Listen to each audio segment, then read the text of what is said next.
By the time I pulled into our driveway, it was already dark. The kind of humid Charlotte evening where your shirt sticks to your back before you even make it to the front step. I had been putting out fires all day at work, chasing down a ransomware alert that turned out to be a false positive, and all I wanted was a shower, something cold to drink, and 20 minutes of silence. The front door was already open when I walked in. Marissa was standing in the foyer with her arms folded so tight across her chest it looked painful. She was still in the white cover-up she had worn to the neighborhood pool party, her damp hair twisted over one shoulder, mascara smudged just enough to tell me she had either been crying or wanted me to think she had. "You need to call Logan," she said before I could even set down my laptop bag. I looked at her for a second. "Hi to you, too. This isn't funny, Ethan." I didn't say it was. Her jaw tightened. "You embarrassed him." I loosened my ties slowly, buying myself a few seconds. "Your close family friend was draping himself over you in front of half the neighborhood. I told him to keep his hands to himself. That's not embarrassment. That's a boundary."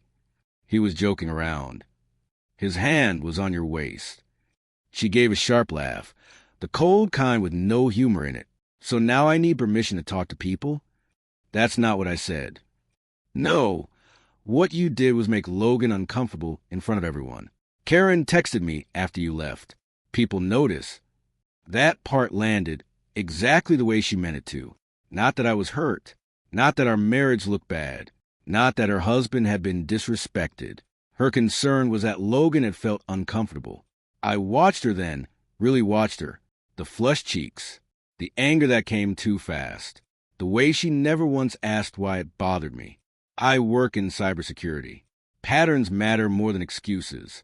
You stop listening to what people say and start paying attention to what they protect. "And what?" I asked. "Do you want me to say?" Her answer came instantly, like she had rehearsed in the car. "You call him and apologize for overreacting. Tonight." I nodded once, calm enough to make her blink. "Okay." She frowned. "Okay. I'll handle it." Some of the fight drained out of her face, but not the tension. She had expected resistance. Maybe a raised voice. Maybe a crack she could widen into an argument and then use against me later. Instead, I bent down, picked up my bag, and headed for the stairs. Behind me, she said, "That's it?" I paused with one hand on the rail. "That's it." But halfway up, with her still standing in the foyer and the chlorine smell from the pool still hanging in the air, something settled cold and clean in my chest. She wasn't worried about me. She wasn't worried about us. She was worried about Logan. Marissa barely spoke to me through dinner.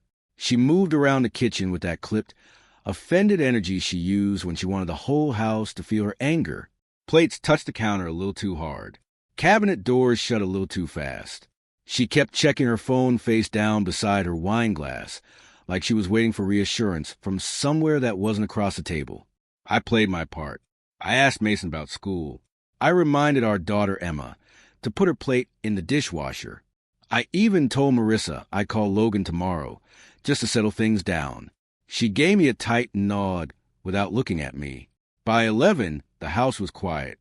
Marissa fell asleep on her side with her back to me, one arm tucked under the pillow, the blue light from the alarm clock cutting a line across the dresser. I was still awake, staring at the ceiling, replaying the scene at the pool in slow motion. Logan's hand at her waist. Her laugh. The way she got angry at me, not him. Then I heard it. A soft buzz. Not her phone. The tablet on the dresser. It lit up the dark room for a second, then went dim. Marissa didn't move. I waited, counted to 10. Then I slid out of bed, careful not to shift the mattress, and picked it up. No password, just a message banner across the screen. "L, you think he bought it?" My thumb went cold against the glass. I opened the thread. It wasn't explicit. That almost made it worse. Weeks of messages written in the careful language of people who thought they were clever. Private jokes about weather delays in committee meetings. Late-night check-ins. Memes only two people send when they build a world behind someone else's back. Then the lines that mattered. I hated when he stepped in today. "You looked so tense after. Miss you already. Next time no pool, no neighbors, no audience." And from Marissa, 15 minutes later. "Worth it for 5 minutes with you. I stood there in the dark, reading with one hand and breathing through my nose like I was defusing a bomb. There was nervousness in the messages, too. Talk about being careful. About not using Logan's real name in calendar notes. About deleting notifications. About how Ethan notices details. That one almost made me laugh. I didn't wake her. I didn't confront her. Anger is loud, but evidence is patient. I took out my phone and photographed everything. Every screen. Every date. Every joke that wasn't a joke.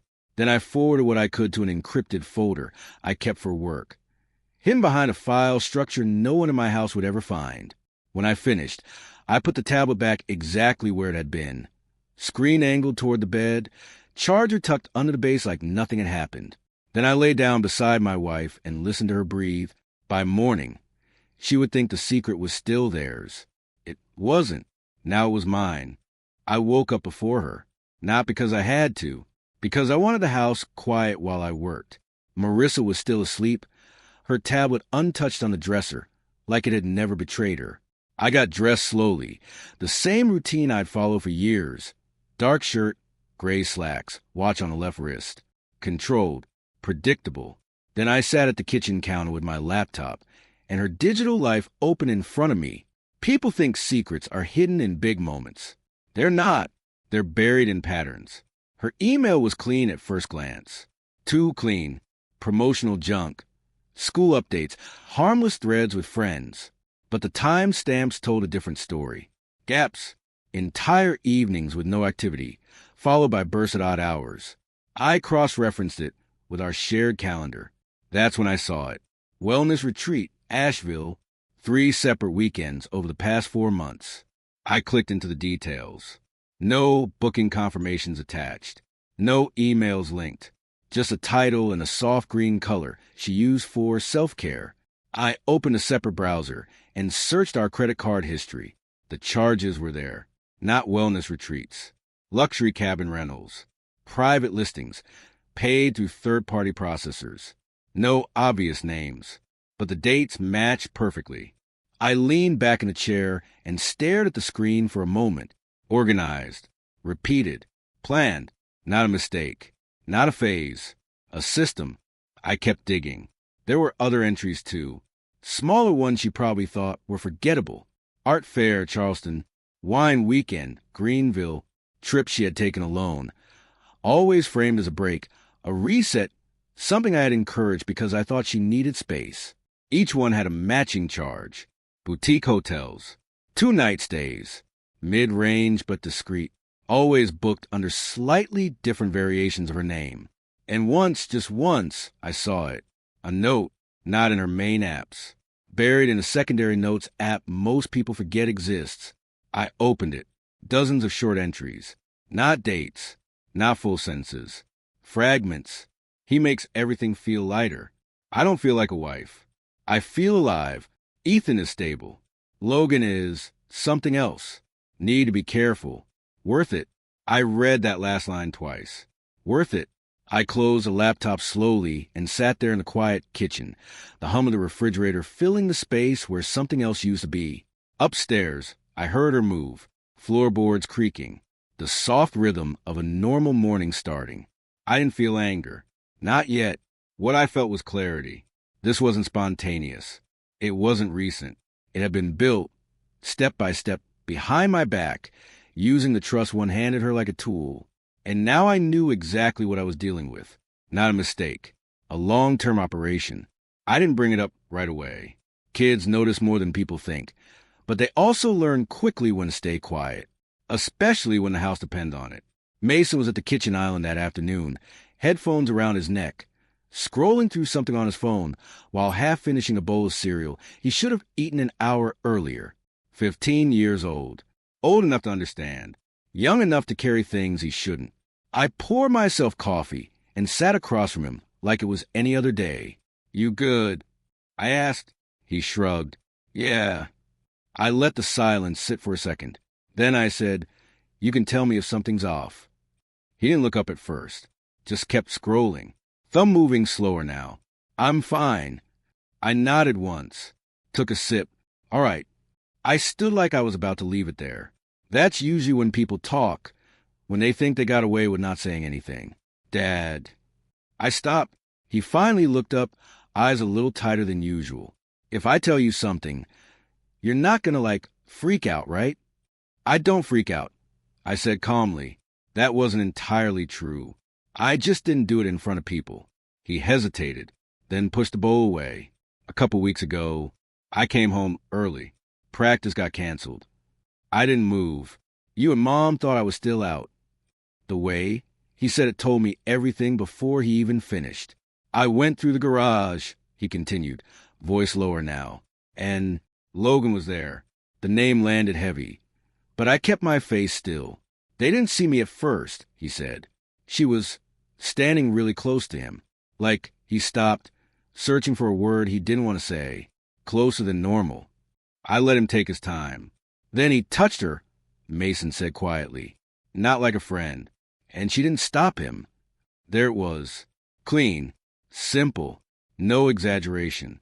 Truth always sounds like that. What did you do? I asked. I just backed out. Left. Waited 10 minutes and came in through the front. Smart. They acted normal? I asked. Yeah. He swallowed. Too normal. I nodded slowly. Did your mom say anything to you after? He hesitated again, then nodded once. Later that night, he said, she asked if I got home early. I said yeah. She just looked at me for a second, and she told me not to make things weird. Said Logan was helping with something in the garage, and that I shouldn't overthink it. I felt something shift then. Not anger. Something colder. Did she ask you not to tell me? I asked. Mason didn't answer right away. Then quietly, yeah. The room went still. I leaned back in my chair, studying my son, the way he carried it, the way he had been sitting across from me for weeks with this in his head, deciding whether or not to protect me from something I should have seen myself. That's not your job, I said finally. He looked confused. What? Keeping things like that from me. I said, that's not your responsibility. He nodded, but I could tell the weight hadn't fully left him yet. It would take time. I stood up, placed a hand on his shoulder for just a second, steady, not emotional, and walked toward the door. Behind me, he said, Dad, are you mad? I paused, not at you, and that was the truth, because now it wasn't just betrayal between two adults. It had already crossed into my children's lives, and once it reaches them, there's no version of this that stays contained anymore. I waited until she left the house. No rush, no tension, just routine. Marissa kissed the air near my cheek that morning, grabbed her bag, and said she had a planning meeting for a local event. Same tone she'd used 100 times before. Same casual exit. I watched her taillights disappear down the street before I moved. The attic access was in the hallway closet. A narrow pull-down ladder, slightly warped from years of use. I hadn't been up there in months, maybe longer, but I knew she had. People don't hide things in places they never visit. The air up there was warmer, thicker. Dust hung in the light from the small window at the far end. Storage bins lined the edges. Holiday decorations, old clothes, things we told ourselves we might need someday. I moved slowly, opening one box at a time. Nothing at first. Then the third bin. It wasn't labeled. Inside, neatly folded tissue paper. Too careful. Too deliberate. I peeled it back. A watch. Not cheap. Heavy. Polished steel with a deep blue face. Definitely not mine. Under it, another. Different style. Leather strap. Minimalist design. I didn't touch them right away. Just looked. Then I kept going. Underneath the watches, shirts. Still in packaging. Tailored. Monogrammed initials that weren't mine. Elsie. I let out a slow breath through my nose. Logan. There were receipts too. Folded tight. High-end stores. Dates spread across months. Gifts spaced out like milestones. Not spontaneous. Maintained. I shifted the contents aside and found an envelope at the bottom. White. Medical. No return address on the front. But I knew the format. Private clinic. Discreet services. I opened it. Inside, documents. Clinical. Structured. Cold. appointment summaries, consultation notes, and one line that held longer than the rest. Patient reports delayed cycle, possible early pregnancy, further testing recommended. The date was 3 months ago. I stood there in the heat of the attic, holding that paper between my fingers, and let the math run itself. 3 months. I had been traveling for work that entire week. Chicago, 5 days. Confirmed, logged, no overlap, no possibility. I turned the page. Follow-up notes. Outcome negative. A scare, not a child, but not mine either. That was the part that mattered. I folded the paper back exactly the way I found it and placed everything carefully into the box. Watches, shirts, receipts, envelope, layer by layer, like I had never been there. Then I closed the lid and sat back on my heels for a second, staring at nothing. Cheating is one thing, lies are another. But this was something deeper. This was a second life built with enough confidence to plan for consequences and hide them. I climbed down from the attic, pulled the ladder back into place, and straightened my shirt like I had just finished a normal chore. The house was still quiet, clean, unchanged, but now I understood something with absolute certainty. She hadn't just risked the marriage, she had risked everything, and she thought I'd never see it. I didn't call Logan. That would have been too easy, too clean, too forgettable.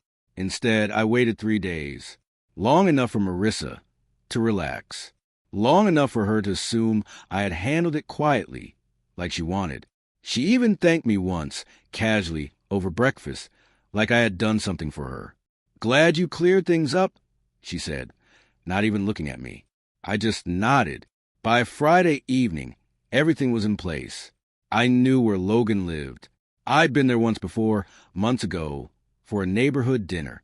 Nice house, open layout, the kind of place people show off without saying they're showing off. I also knew his wife, Avery, was hosting a small dinner that night. Marissa didn't know I knew that.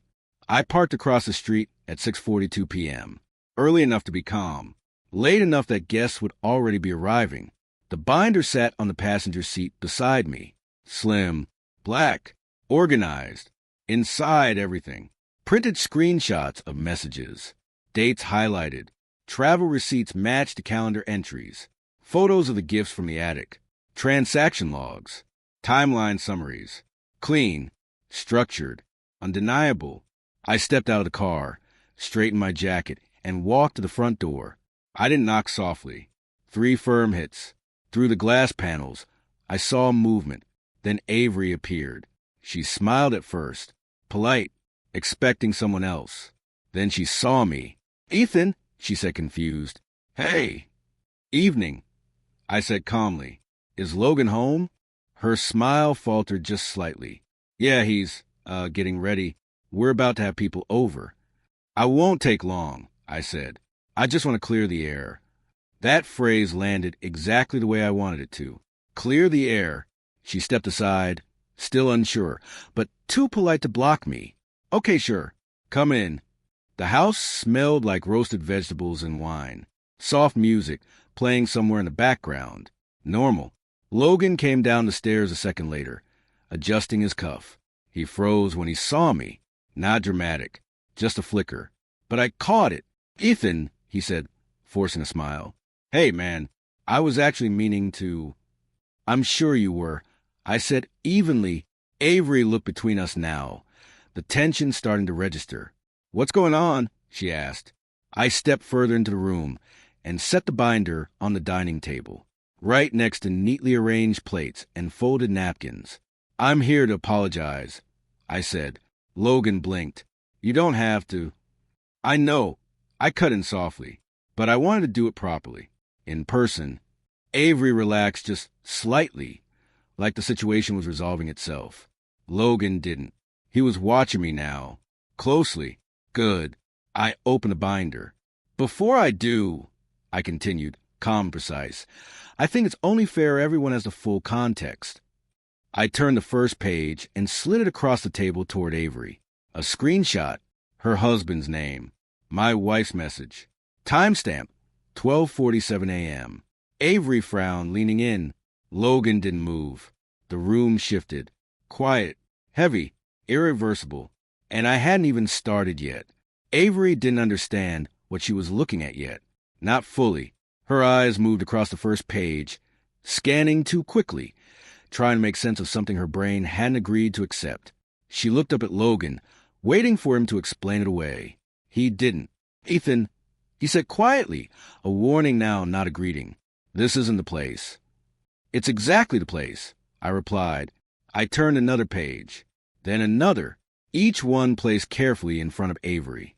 Messages, dates, locations, clean, chronological. I watched the moment it started to sink in. Her breathing changed first, slower, then sharper. "What is this?" she asked, but her voice was already thinner. Logan stepped forward. "It's nothing." He's taking things out of context. Out of context.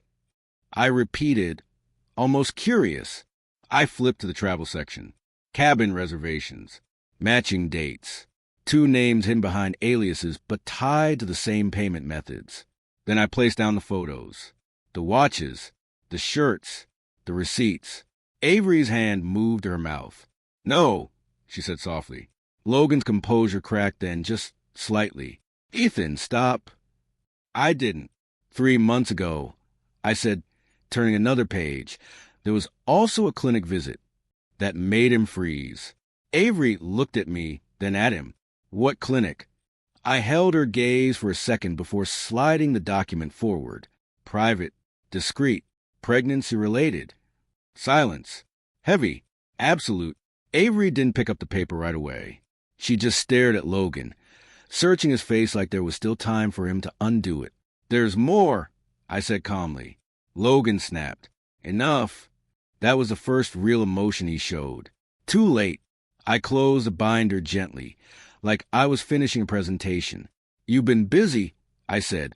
Avery finally looked at me again, her expression no longer confused. Now it was sharp, focused, dangerous. "How long?" she asked. Logan didn't answer. "That's covered," I said, tapping the binder lightly. "But that's not actually why I came." Both of them looked at me now. That was the moment. The party didn't know. "The event company you launched last year," I continued, watching him carefully. "The one that suddenly had funding to scale faster than it should have." His eyes narrowed. "What about it?" I tilted my head slightly. "You never asked where that capital actually came from, did you?" Avery frowned. "Logan?" He shook his head. "It came through the trust. You know that." "Yes," I said. "It did." I let the silence stretch just long enough. Then I finished it. "My trust. That landed. Clean. Final." Avery blinked. "What?" I kept my voice level. "An investment trust one inherited from my grandfather. Diversified Holdings. Your company was a minor allocation through one of the managed portfolios." Logan's face went pale. "No," he said under his breath. "Yes." I held his eyes now. "You used my money," I said, "to help fund the life where you were sleeping with my wife." Avery stepped back like something had physically hit her. "That's not possible," Logan said, but there was no strength behind it anymore. "It is," I said, "and as of this morning, that funding is being withdrawn." His composure collapsed completely. "You can't just—" I cut in, and I did." I picked up the binder. "There's also a copy of everything here being sent to your business partners. Full transparency. I'm sure they'll appreciate understanding the judgment behind their co-founder." Avery let out a small, broken sound. Logan didn't speak again, because there was nothing left for him to stand on. I walked toward the door, pausing just long enough to look back once. Not at him. At her. "You deserve to know," I said. Then I left, and behind me, I could already hear the beginning of everything falling apart. I got home before her. The house was quiet, the kind of stillness that feels artificial once you know what's been happening inside it. I set my keys down in the same spot as always, loosened my watch, and poured myself a glass of water. Routine matters. It keeps everything controlled. At 7:18 p.m., I heard her car pull into the driveway. A few seconds later, the front door opened. "Ethan," she called, her voice light, almost distracted. You wouldn't believe how. She stopped when she saw me standing in the kitchen. Something in my posture must have been different. Not aggressive, not emotional, just fixed. What's wrong? She asked. I didn't answer right away. Instead, I walked over to the counter and picked up the glass she had left there earlier that morning, still faintly marked with her lipstick. Avery knows, I said. The words didn't land all at once. They moved through her slowly like something thick. What? She said. I went to their house. I continued, calm, steady, while she was there. The color drained from her face. You didn't. I did. She set her bag down too quickly. It slipped slightly off the counter edge before she caught it. Ethan, why would you? I raised a hand, not sharply, just enough. That's not the part you should focus on. Silence stretched between us. Then I started. Not loud, not fast, just precise. Late-night messages, I said, hidden under jokes and fake names. Her lips parted, but nothing came out. Cabin rentals. Asheville. 3 separate weekends. She shook her head slightly. I can explain. Wine trips. Charleston. Greenville. Her breathing started to change. Gifts in the attic. I continued. Watches. Shirts. Monogrammed. Now her hands were shaking. And the clinic, I added, watching her carefully. 3 months ago. That was the one. Her grip failed. The glass slipped from her fingers and shattered across the tile. The sound was sharp, final.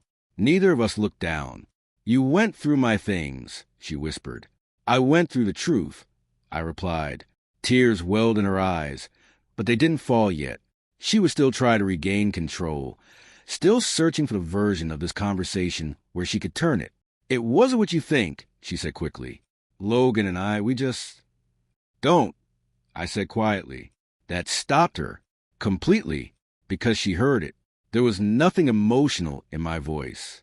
No anger to push against. No weakness to work with. Just closure. I'm not here for explanations, I continued. I'm informing you. Her face crumpled slightly now. The first real crack. Informing me of what? I reached into my jacket and placed a folder on the counter. Clean. Official. Divorce papers, I said. She stared at them like they weren't real. They've already been filed. No, she whispered. Ethan, wait. I've also arranged temporary custody terms. I added, the kids are coming with me tonight. That hit harder than anything else. You're not taking them, she said, panic finally breaking through. I am. You can't just... I can, I said calmly. And I am... She stepped toward me now, desperate, reaching for something, anything. We can fix this, she said. Please, just talk to me. I looked at her for a long second. Then I shook my head once. This isn't something you fix, I said. Behind her, I could hear Mason moving upstairs. A door closing. Quiet but aware. Everything had already shifted. I picked up my keys. You should start thinking about what you can say. I added as I walked toward the door. To who?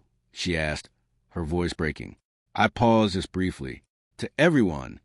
Then I left her standing in the kitchen, surrounded by broken glass and everything she thought she could keep hidden. Divorce doesn't explode. It unfolds. Quiet meetings, controlled emails, structured conversations where every word is measured and nothing is accidental. I moved into a short-term rental across town with the kids. Clean place. Minimal furniture. No history. Marissa stayed in the house. Alone. The first week, she tried to call, then text, then long messages that shifted tone every few hours. Anger, denial, bargaining, regret. I didn't respond. Everything went through attorneys. That's when the timeline broke open. My lawyer called me on a Tuesday morning. We have something you need to see, he said. Not urgent. Not emotional, just precise. When I got to his office, there was a second folder waiting on the table, thicker than mine. Came in this morning, he said, from a former co-worker of your wife. I sat down and opened it. Emails, internal threads, casual tone, office language, except they weren't casual. They were coded, jokes that weren't jokes, references to extended lunches, mentions of Logan showing up near her office long before he was ever introduced into our social circle. Dates. I flipped to the next section. Badge access logs. Time-stamped. Her building entry and exit times. And right next to them, Logan's 3 years back. Not 1, 3. I leaned back slowly, staring at the pages. She's been very consistent, my lawyer said, just not in the way she claimed. There was more. I turned another page. Screenshots. Different tone this time. Less careful. Less coded. More confident. One message from Logan. He still has no idea. It's actually impressive. And Marissa's reply. He trusts me. That's the advantage. I read that twice. Then once more. The room stayed quiet. There's also this, my lawyer added, sliding another sheet forward. Property discussion. Future planning. Not ours. Theirs. They had talked casually, like it was already decided, about leveraging the eventual sale of our house, about freeing up capital, about how easy it would be to redirect funds once things were official. I didn't react. Didn't need to, because at that point, it wasn't shock anymore. It was confirmation. A pattern. They were planning ahead. I said, "Yes," he replied, "and not in your favor." I closed the folder and rested my hand on top of it. Across from me, he watched carefully. Most people break somewhere in moments like this. Anger. Disbelief. Something. I didn't. Add it, I said. He nodded once. We will. By the end of that week, everything shifted. Logan's business partners received more than just my original file. Full context. Extended timeline. Character evidence. His reputation didn't collapse loudly. It eroded. Investors pulled back. Quietly. Meetings got canceled. Calls stopped getting returned. Marissa's side wasn't better. Her parents called me directly, not to defend her, to apologize. Mason didn't hesitate when custody discussions came up. Neither did Emma. They chose, and they chose quickly. I didn't ask them to. They had already seen enough. By the time the legal process started moving faster, there wasn't much left for Marissa to hold on to. Not the story, not the support, not even the timeline she tried to sell, because the truth had already replaced all of it. And this time, it was documented. A year later, the house didn't feel like mine anymore. Not the old one. That one was sold, processed, divided, and reduced in numbers on paper. Clean. Final. The new place was different. Smaller. Quieter. Intentional. No wasted rooms. No stage spaces. Just what was needed. The kids adjusted faster than I expected. Mason settled into his routine within weeks. School, practice, evenings at the kitchen counter with headphones and half-finished conversations. Emma took a little longer, but the tension left her shoulders once the house stopped feeling unpredictable. Stability isn't loud, but you feel it. Avery came into the picture slowly. At first, it was just coordination, logistics, conversations that started with, "Are you holding up?" and ended without trying to be anything more. We didn't rush it. There was nothing impulsive left in either of us. One evening, a few months in, she came by with paperwork I had sent over earlier. We sat at the table going through it, page by page, like two people rebuilding something carefully instead of chasing what used to be. "You're very calm about all of this," she said at one point. I looked up. "So, are you?" She gave a small nod. I don't think calm is the right word. "No," I said. "It's not." It was clarity. That's what was left after everything else burned off. Over time, the conversations changed. Less about them. More about us. Not in a dramatic way. No big moment. No declaration. Just small things. She stayed a little longer. I made coffee without asking. The kids stopped treating her like a guest. And one day, without either of us announcing it, she wasn't visiting anymore. She was part of the house. Logan didn't recover. His company never collapsed publicly, but it didn't grow either. Investors pulled back just enough to suffocate it slowly. His name stopped opening doors. Then it started closing them. Avery didn't go back. Not even once. Marissa tried to rebuild. New apartment, new routines, a version of herself that looked stable from a distance. But distance doesn't erase patterns. Her circle never fully came back. The story followed her, even when people didn't say it out loud. We spoke only when necessary. Short, direct, about the kids. Nothing else. No history, no emotion, just logistics. One evening, about a year to the day after she told me to call Logan and apologize, I was standing in the backyard with Mason and Emma. Avery was inside, setting the table. The air was cooler than it had been that night. Cleaner. Mason handed me a drink. You ever think about how weird everything was back then? I looked at him for a second. Then I shook my head slightly. No, I said. Why not? Because it wasn't confusing anymore. Because there was nothing left to figure out. Because it makes sense now, I told him. He nodded like that was enough. And it was. Later that night, after everything quieted down, I stood alone for a moment in the kitchen. Same position I had been in a year ago. Different life. I thought about that night. The demand. The apology she wanted. Call Logan. Fix it. Make it right. I almost did. That was the part that stayed with me. Not the betrayal. Not the lies.